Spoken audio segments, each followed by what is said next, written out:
जय श्री कृष्ण दोस्तों, हमारी इस पावन गीता यात्रा में आपका एक बार फिर से हार्दिक स्वागत है। मित्रों, गीता की यह कहानी अब एक ऐसे जादुई मोड़ पर पहुंच चुकी है जहां से हमारे जीवन की सबसे सुंदर अनुभूति शुरू होती है। पिछले 6 अध्यायों में भगवान कृष्ण ने हमें कर्म और मन का विज्ञान सिखाया।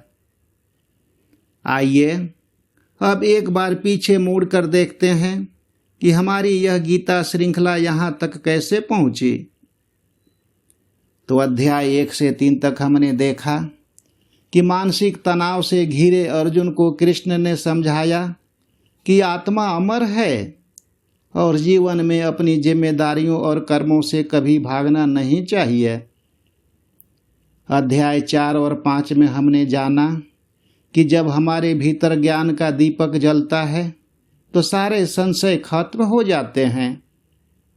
एक कर्मयोगी इस संसार रूपी पानी में रहकर भी कमल के पत्ते की तरह हर टेंशन से पूरी तरह दूर और अलिप्त रहता है। अध्याय 6 यानी पिछले अध्याय में भगवान ने हमें सबसे प्रैक्टिकल बात सिखाई, ध्यान योग की।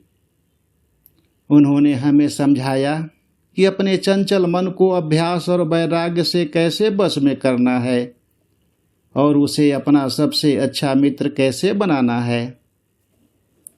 लेकिन श्रोताओं, यहाँ आकर एक बहुत ही सुंदर स्थिति पैदा हो जाती है। जब हम ध्यान में बैठते हैं, हमारा मन शांत हो जाता है।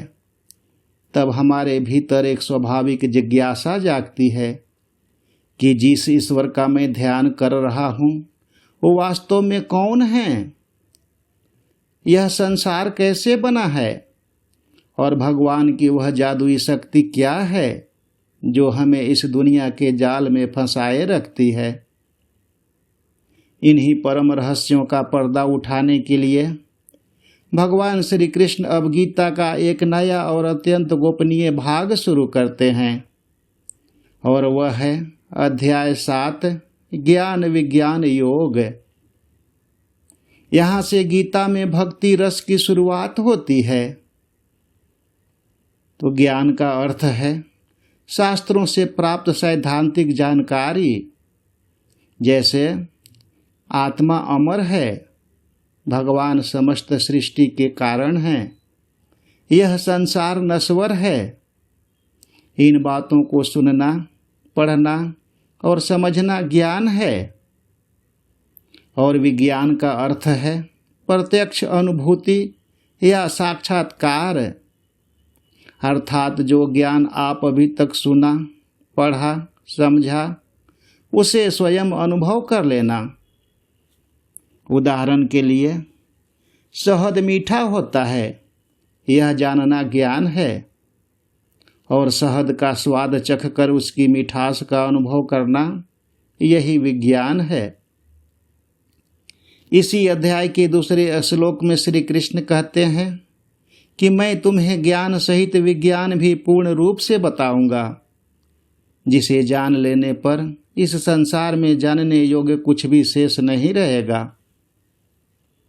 इस 7वें अध्याय में ज्ञान का वास्तविक मतलब है भगवान, जीव, प्रकृति और माया का वास्तविक ज्ञान होना, और विज्ञान का मतलब है भगवान का प्रत्यक्ष अनुभव होना, उनकी सर्वव्यापकता का साक्षात्कार होना और वासुदेवः सर्वम् इति का अनुभव होना।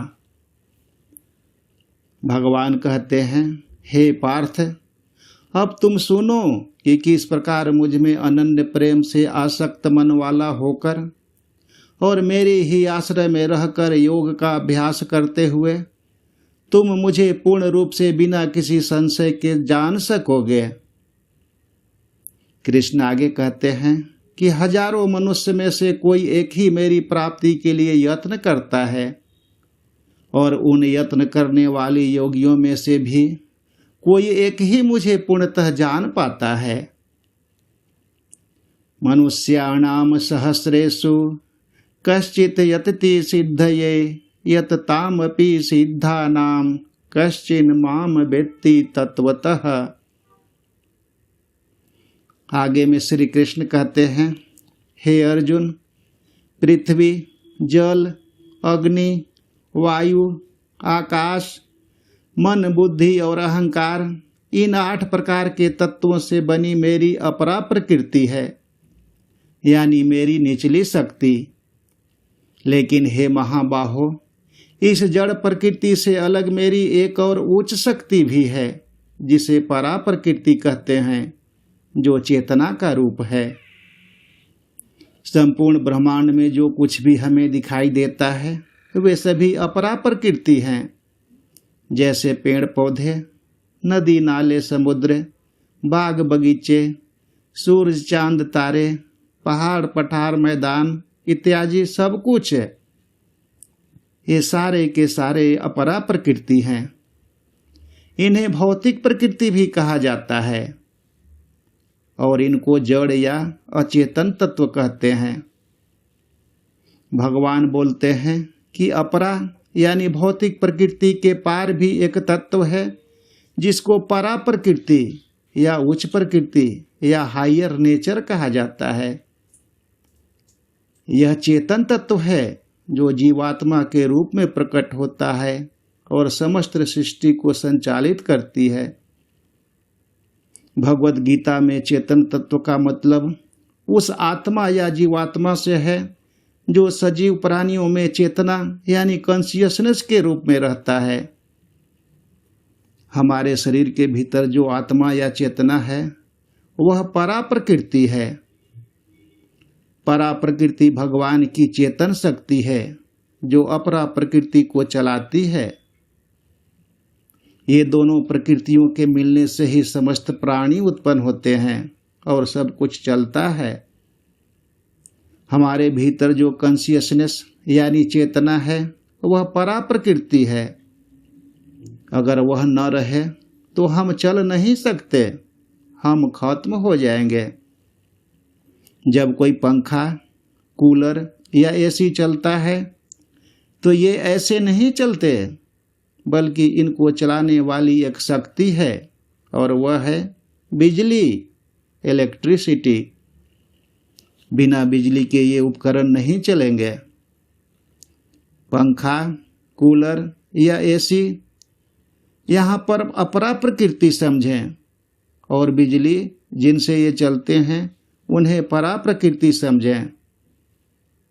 ये दोनों ही प्रकृति ईश्वर की अलग अलग शक्तियाँ हैं जिनसे संपूर्ण सृष्टि का निर्माण होता है। कृष्ण कहते हैं कि कण कण में मेरी ही वास है। फिर अर्जुन पूछते हैं कि हे माधव, यदि आप ही सब कुछ हैं तो आप इस पूरे संसार में हमें दिखाई क्यों नहीं देते? तब श्री कृष्ण एक ऐसा उदाहरण देते हैं जो हमारे दिल को छू जाता है। मत्तः परतरम नान्यत् किंचिदस्ति धनंजय मयि सर्वमिदं प्रोतम सूत्रे मणिगणा इव। भगवान कहते हैं, हे धनंजय, मेरे सिवा इस संसार में दूसरा कोई भी परम या श्रेष्ठ नहीं है। यह पूरा ब्रह्मांड मुझ में ही उसी तरह गूथा हुआ है जैसे सूत के धागे में पिरोई हुई मोती। जब आप मोतियों की एक सुंदर माला देखते हैं तो आपको क्या दिखाई देता है? सुंदर सुंदर कीमती मोती। लेकिन क्या वे मोती अपने आप हवा में टिके रह सकते हैं? नहीं। उनके बीच में एक अदृश्य धागा होता है जिसने इन सभी मोतियों को आपस में जोड़ कर रखे हुए है। वह धागा बाहर से दिखाई नहीं देता, लेकिन उसके बिना माला का कोई अस्तित्व नहीं है। ठीक इसी तरह इस संसार में जितने भी मनुष्य हैं, जीव जंतु हैं, तारे और ग्रह हैं, वे सब सुंदर मोती हैं और उनके भीतर छिपा हुआ अदृश्य धागा स्वयं भगवान हैं। फिर भगवान उस रहस्य से पर्दा उठाते हैं कि लोग इस धागे को क्यों नहीं देख पाते, क्यों हम ईश्वर को भूलकर इस दुनिया के चक्कर में पड़े रहते हैं। दैवी हे सा गुणमयी मम माया दुरत्यया मामेव ये प्रपद्यन्ते माया में ताम तरन्ति ते। प्रभु कहते हैं, यह मेरी सत्य रज और तम तीनों गुणों से बनी अलौकिक और जादुई माया बड़ी ही दुष्तर है, यानी इससे पार पाना बहुत ही कठिन है। लेकिन जो मनुष्य केवल मेरी शरण में आ जाते हैं वे इस भयंकर माया के जाल को बहुत आसानी से पार कर जाते हैं। मुझसे बढ़कर इस दुनिया में कोई और सत्य आधार नहीं। मुझ में पिरोया है यह जग, इसका कोई दूजा पार नहीं, इसका कोई दूजा पार नहीं। जैसे धागे में मोती सारे गुथकर सुंदर दिखते हैं, मैं स्वाद हूँ जल का, नूर हूँ नभ का, सब मुझ में ही तो बसते हैं, सब मुझ में ही तो बसते हैं। तीनों गुण की यह माया मेरी बड़ी कठिन और भारी है, इसमें उलझकर भूल गई यह दुनिया तो इतनी प्यारी है, यह दुनिया जो इतनी प्यारी है। पर जो आ गए शरण मेरी, दिल से जो मुझको ध्याता है, माया का यह भयंकर जाल ओ पल में पार कर जाता है, ओ पल में पार कर जाता है। आगे में श्री कृष्ण बताते हैं कि इस दुनिया में लोग उन्हें कब और क्यों याद करते हैं। वे अपने भक्तों को 4 श्रेणियों में बांटते हैं। चतुर्विधा भजन्ते माम जनः सुकृति नोर्जुन आर्तो जिज्ञासुर अर्थार्थी ज्ञानी च भरतर्षभ।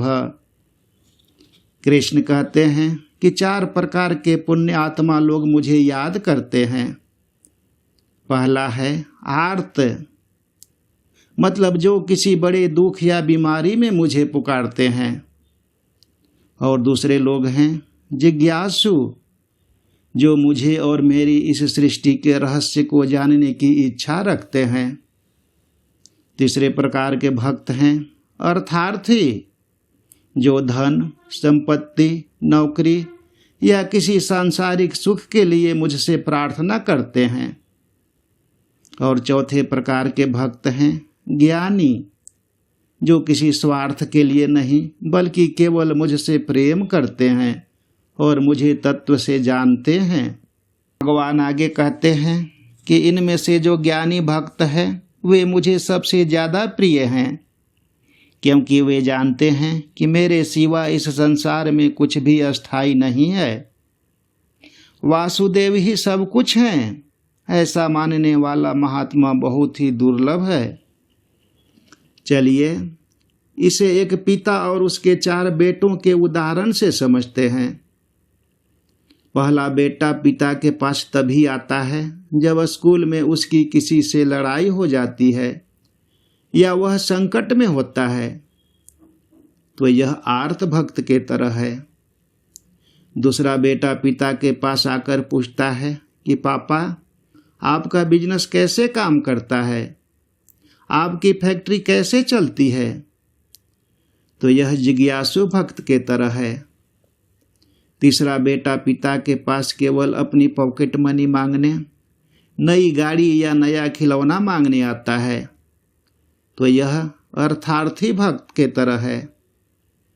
चौथा बेटा पिता के पास आता है, उनके पैर दबाता है और कहता है, पापा मुझे आपसे कुछ नहीं चाहिए, मैं बस आपके साथ बैठना चाहता हूँ, क्योंकि मैं आपसे बहुत प्यार करता हूँ।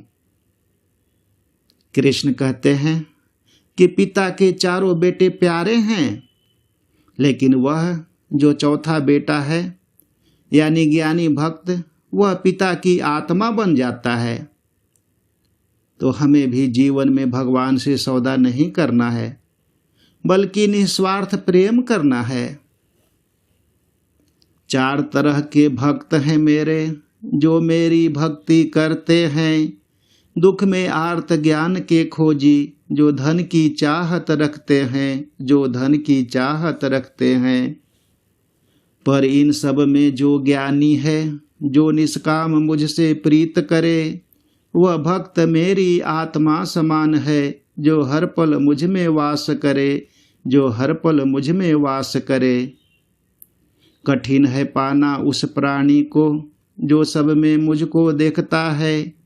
वासुदेव ही सब कुछ है, जो रोम रोम से गाता है, जो रोम रोम से गाता है। सांसारिक इच्छाओं में खोकर जो अन्य देव को ध्याते हैं, अल्प बुद्धि हैं वे मानव, जो पल भर के सुख पाते हैं, जो पल भर के सुख पाते हैं। तो प्रिय भक्तों, ज्ञान विज्ञान योग का सबसे बड़ा निचोड़ यही है कि इस संसार की हर सुंदर वस्तु में, हर जीव में और हमारे खुद के अस्तित्व के पीछे जो अदृश्य डोर है, वह केवल और केवल परमात्मा है।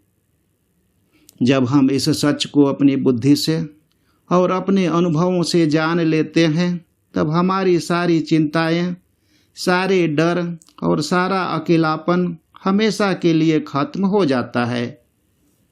हमें यह समझ में आ जाता है कि हम कभी अकेले नहीं हैं, हमारा पालनहार हर पल हमारे साथ हैं। हे अर्जुन, उठो, माया के इस झूठे पर्दे को हटाओ, कण कण में मेरे रूप को देखो और अनन्य भक्त बनकर अपने कर्तव्य का पालन करो। कण कण में उस परम तत्व को जिसने विज्ञान से जाना है, सृष्टि के उस परम पिता को श्रद्धा से उसे पहचाना है, श्रद्धा से उसे पहचाना है। सातवें सूर को साध लिया, आठवां सूर अब गाएंगे, अंत समय में क्या होता है, अब कृष्ण हमें बतलाएंगे, अब कृष्ण हमें बतलाएंगे। तो मित्रों, 7वें अध्याय के इस जादुई सफर में भगवान ने हमें अपने दिव्य माया और अपने वास्तविक स्वरूप के दर्शन कराए। लेकिन इस ज्ञान को सुनने के बाद अर्जुन के मन में कुछ बहुत ही बुनियादी और रहस्यमयी सवाल उठते हैं, जैसे ब्रह्म क्या है, अध्यात्म क्या है, कर्म क्या है, और सबसे बड़ी सवाल, अंत समय में मनुष्य आपको कैसे ख्याल करे। तो इन्हीं सब रहस्यों का समाधान के लिए अगली बार हम मिलते हैं 8वें अध्याय अक्षर ब्रह्म योग में। तब तक सभी भक्तों को मेरे तरफ से जय श्री कृष्ण, जय हिंद, जय भारत।